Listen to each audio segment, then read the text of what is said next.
गौ आधारित प्राकृतिक खेती कृषि की एक ऐसी प्राचीन विधा है जहां प्रकृति के नियम और कृषि पद्धतियां लागू होती हैं। इस खेती में भूमि का प्राकृतिक स्वरूप बना रहता है।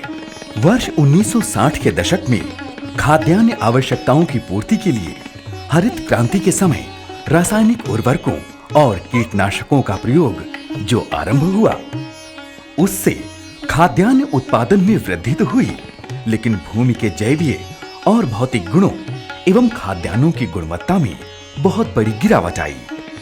इसके परिणाम स्वरूप वर्षा की अनियमितता के कारण उत्पादकता में भी कमी आई।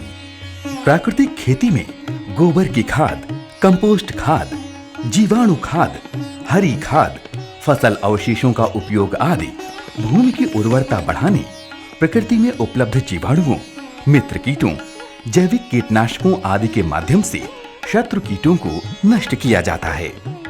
भारत सरकार और उत्तर प्रदेश सरकार द्वारा किसानों की आय में वृद्धि, उत्पादन लागत घटाने, भूमि की उर्वरता टिकाऊ बनाए रखने और गुणवत्ता युक्त उत्पादन के लिए गौ आधारित प्राकृतिक कृषि पद्धति को बढ़ावा दिया जा रहा है। राजकीय कृषि प्रक्षेत्र उन्नाव में गौ आधारित प्राकृतिक खेती और सामान्य खेती की गई थी। इसमें गौमूत्र और गोबर से निर्मित किए जाने वाले बीजामृत, जीवामृत जैसे उत्पादों के प्रयोग से भूमि मजबूत हुई।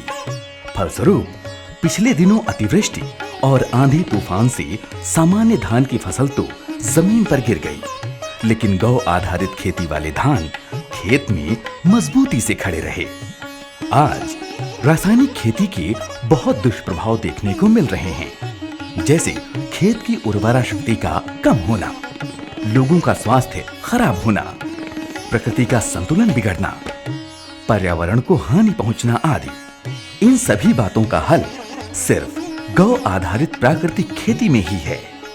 हालांकि राजकीय कृषि प्रक्षेत्र उन्नाव में यह देखा गया है, धान की सामान्य फसलों की उत्पादकता 34.6 क्विंटल प्रति हेक्टेयर पाई गई है, जबकि गौ आधारित प्राकृतिक खेती की उत्पादकता 32.5 क्विंटल प्रति हेक्टेयर धान की फसल पाई गई, यानी सामान्य की अपेक्षा उत्पादकता कम हुई है।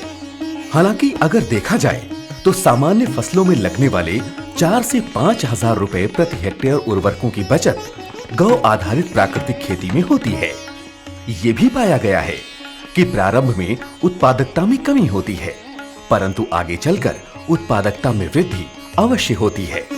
साथ ही उत्पाद की गुणवत्ता अच्छी होने से कीमत भी सामान्य फसल से अधिक मिलती है।